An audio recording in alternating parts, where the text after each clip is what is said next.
What advice, race hustlers, what advice would you give a young Thomas Sowell? How do you make something of yourself as an African American in America today? The way anybody else would. You equip yourself with skills that people are willing to pay for. Hello guys, welcome back to my YouTube channel at Peace Makeover. Today I'm joined by The Perseverance, guys. We're going to be checking out Thomas Sowell versus Trevor Noir on slavery and reparation. Reparation. Forgive me. That is going to be so interesting. We just check out a video about the history of slavery or something related to that. And we understood a little bit about it. So I want to see what they got for us. I really love the Daily Show and I love Trevor very much. So without further ado, let's get started. So to your question, I think you have to understand what the word reparations means first. So reparations, you are repairing something that you have broken. You are paying for something that you were supposed to pay for. I'm not saying that there aren't people living in America today who are suffering and are going through pain and strife because of what's happening when it comes to machines taking jobs, factories becoming industrialized, etc. But reparations is a specific conversation about a specific time in America, and that is black people were slaves. Article that got a lot of attention in The Atlantic a couple of years ago called The Case for Reparations by Ta-Nehisi Coates.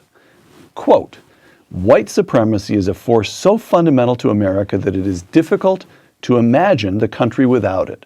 Reparations is the price we must pay to see ourselves squarely."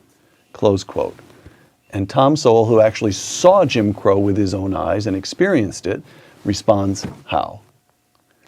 It would be nice to know his evidence for what he said, just to be old-fashioned about it. No, it was a rotten system. But I don't know how we get from that to reparations. I mean, what we see in the United States in terms of the bad things, you see all around the world. If you were to give reparations to everyone whose ancestors had been slaves, I suspect that you would have to give reparations to more than half the entire population of the globe. Slavery was not confined to one set of races.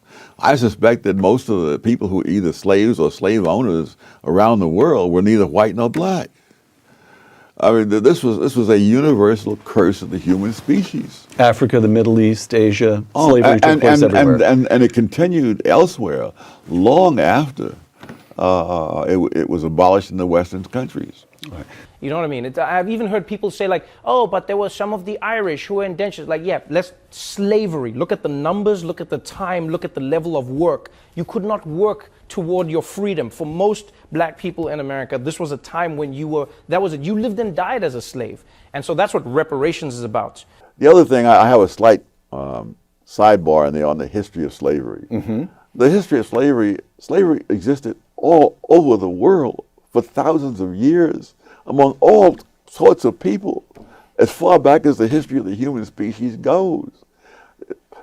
It's one of many evils that the left tries to localize, when in fact it is a universal evil. But more than that, as much as slavery is repudiated around the world today, prior to the 18th century, I know of no serious effort to abolish the institution anywhere. Anywhere. Anywhere. Not in Africa, not in the Arabian not world. in Africa in the 21st century. When Adam Smith wrote in 1776 that the only place in the world where slavery had been abolished completely was Western Europe. And so this was as late as the year this country was founded. Yes. And so the idea that this is something that the United States had that nobody else had, or the other countries that didn't have, it's been estimated that there are more slaves in India than in the entire Western Hemisphere. And that's before and after Columbus got here. Right. And so I hear what you're saying, but I think that's a completely separate conversation that needs to be had about the now.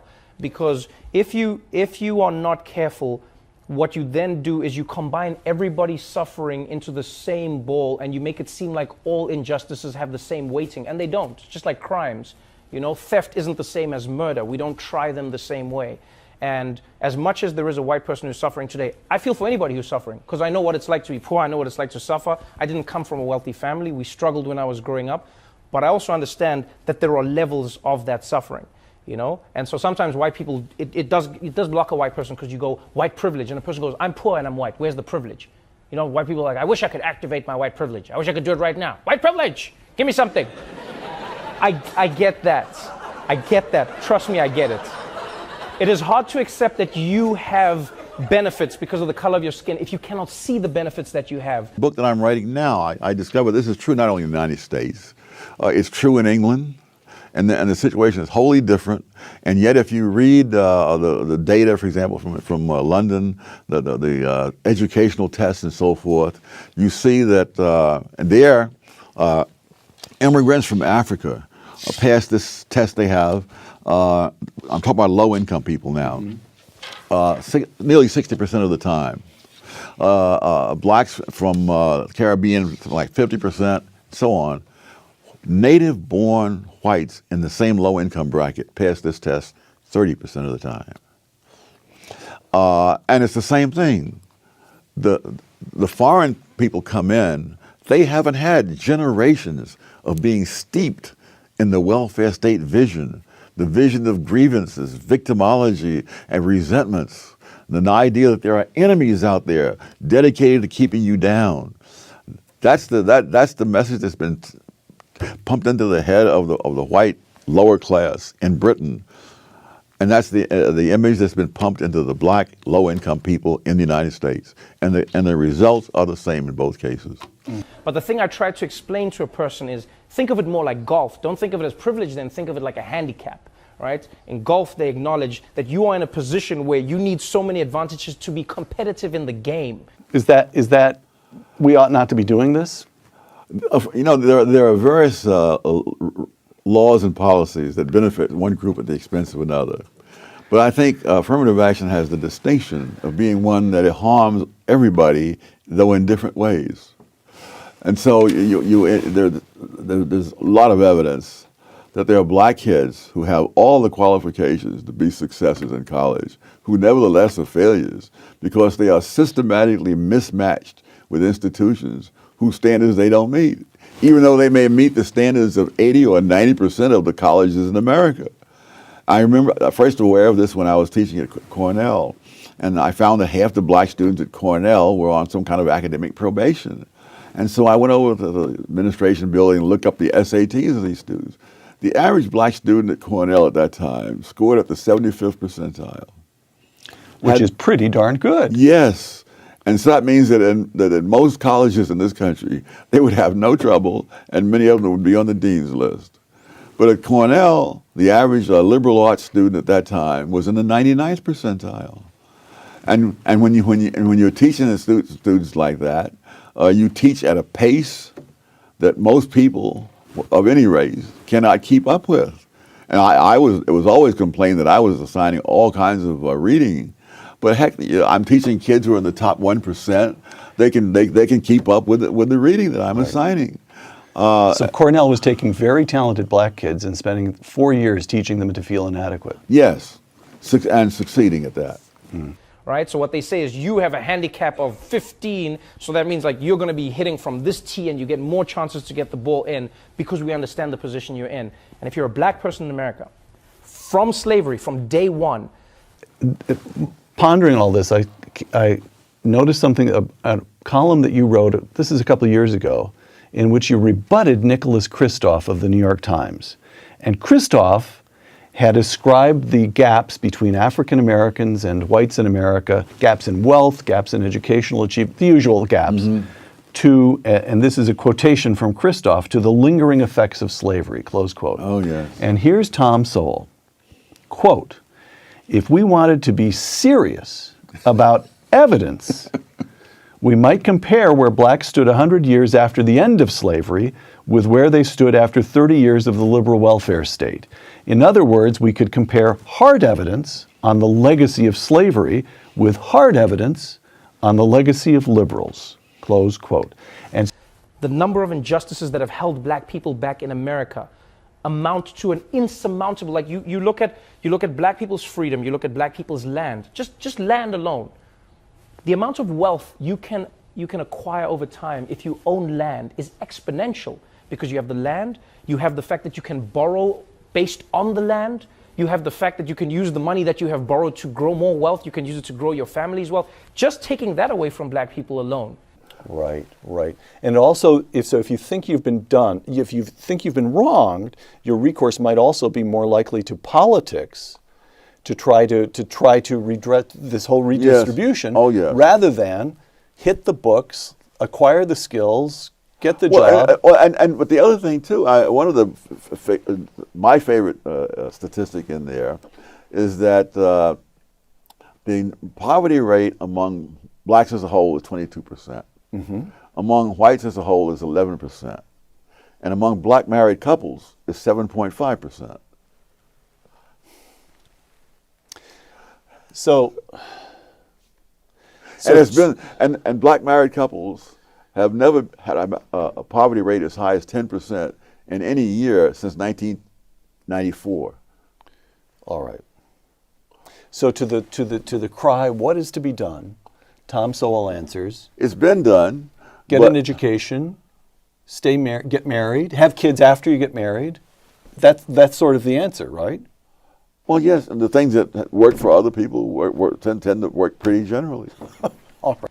Is crippling them. And so you combine that with slavery, and then you look at Jim Crow laws. You didn't let black people in America live in the areas that they wanted to live in. They couldn't get loans from the banks that they wanted to get loans from. And then on top of that, when they started getting the loans from American banks were found to be giving them higher interest rates, when in fact they were the same risk as many of the other races that they were giving loans to. So when you combine all of those things, I think it's safe to say that black Americans have a conversation that they need to be having with the United States. Doesn't involve me, doesn't involve white people, it's like, yo, American government, meet the black people. That's it. Have that conversation.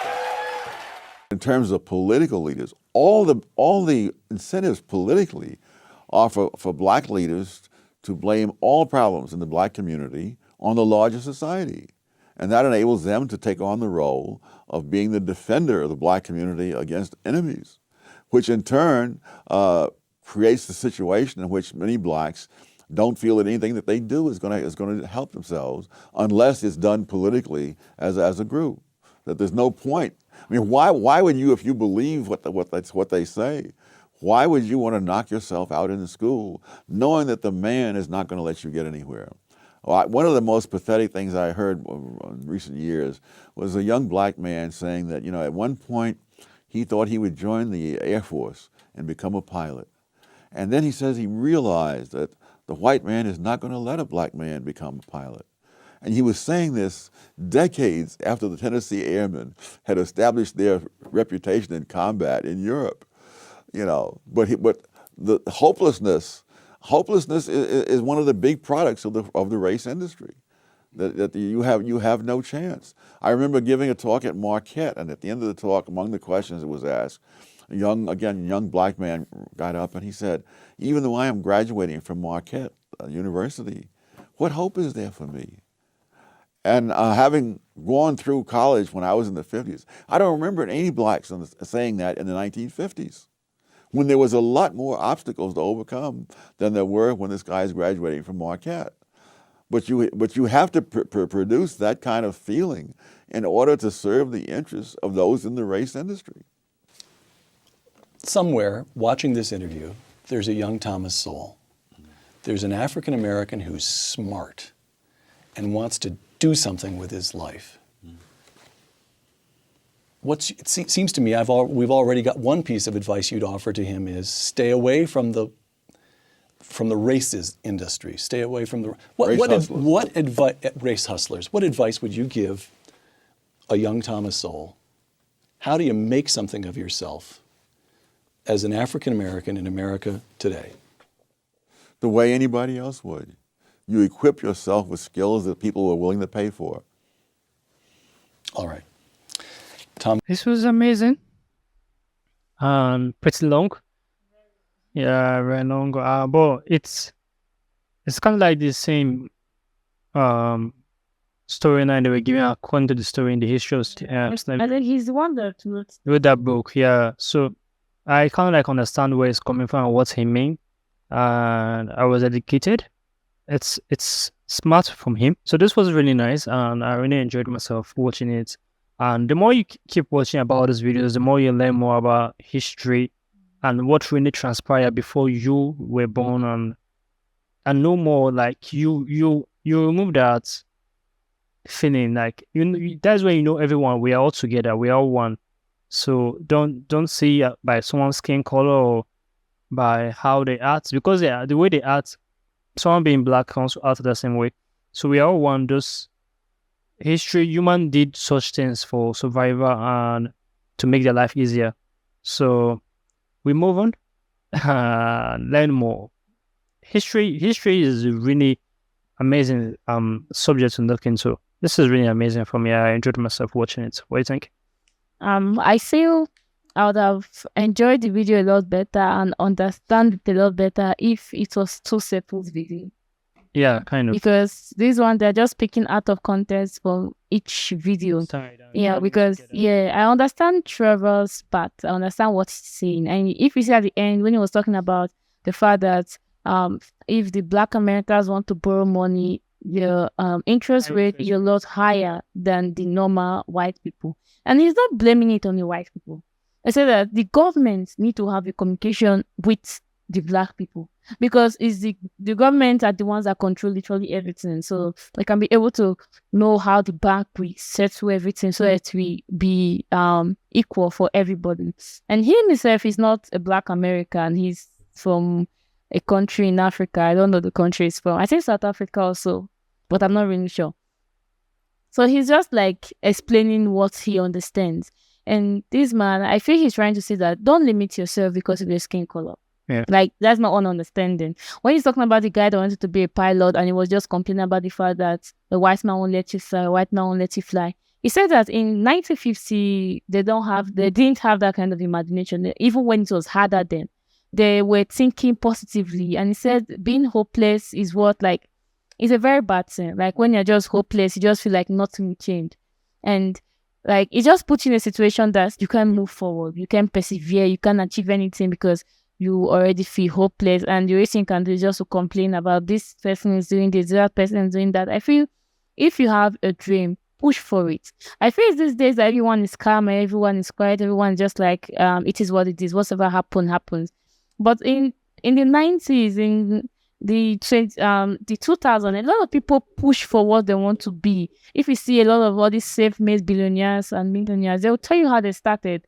It was not something that they saw coming. They pushed for it. They worked hard for their success. True. And I feel we should always be hopeful. Don't let any obstacle make you feel like you can't do it. Don't discourage yourself. The only thing that's going to stop you from getting to where you are is you yourself. You just need to be persevering. You just need to be pushing forward. Your performance will always put you ahead. So I understand. In my own understanding, I just feel he's just trying to tell Black people, don't limit yourself based on what the society have set up for you, and don't blame it on anyone. Because if you see that you have someone to blame, trust me, you're not going to move forward. You're not going to do anything for yourself, because you're going to spend all your time blaming it on those particular people you have in mind that you're going to blame.